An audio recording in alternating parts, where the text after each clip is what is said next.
3 snin wara li l-Gvern nieda politika strateġika għat-tnaqqis fil-faqar u għall-inklużjoni soċjali għal-perjodu 2014 sal-2024, in-numru ta' persuni f'riskju ta' faqar jew esklużjoni soċjali f'Malta naqas b'14,000. Min-numru ta' persuni f'riskju ta' faqar taħt amministrazzjoni preċedenti kien saħansitra laħaq id-99,000 persuna. Numru li sas-sena 2016 niżel għal 85,000 persuna. B'dan huwa riżultat ta' numru ta' miżuri implementati mill-Gvern sa mill-2013. Fil-fatt pajjiżna irnexxielu jnaqqas in-numru ta' persuni imċaħda mill-aktar affarijiet bażiċi minn 9.5% fl-2013 għal 4.4% fl-2016.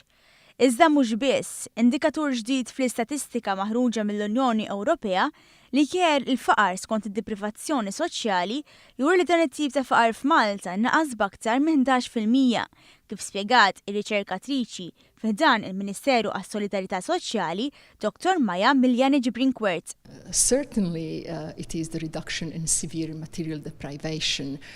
We have now obtained a new indicator, which also includes social deprivation, and the figure has gone down from 20% in 2014 to 9% in 2016. That is a great success. Ir-rapport ta' evalwazzjoni tal-istrateġija nazzjonali juri wkoll li naqset id-dipendenza fuq il-benefiċċji soċjali.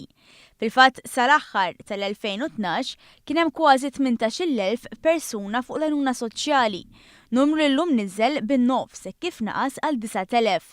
Dr. Brinkwert spjegat li dan in-numru jista' jkompli jonqos jekk jiġu indirizzati is-single mothers u l-immigranti. We have to think long term.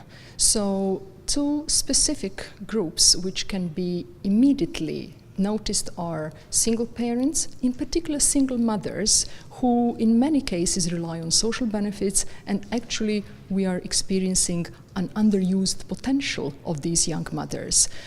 In terms of immigrants who came to Malta, particularly from countries outside the EU, we can also experience some problems in the future, but with their integration based on their education and skills, we can avoid that problem. We have just to be aware of it.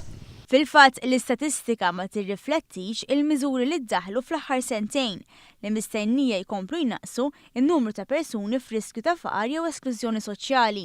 L-implementazzjoni tal-istrateġija għaddejja, x-xogħol irid jibqa' jsir, għad hemm miżuri li diġà ddaħlu li għadhom mhux riflessi la fir-rapport li ppubblikajna llum u lanqas fl-istatistika dwar it-tnaqqis fil-faqar. U naturalment din l-istrateġija il-perjodu tagħha jintemm fl-2024. Il-Ministru għas-Solidarjetà Soċjali Michael Falzon qal li ż-żieda fil-kapital soċjali fil-budget għall-2018 huwa xhieda li l-Gvern qed jagħmel dak kollu possibbli biex inaqqas il-faqar u l-esklużjoni soċjali.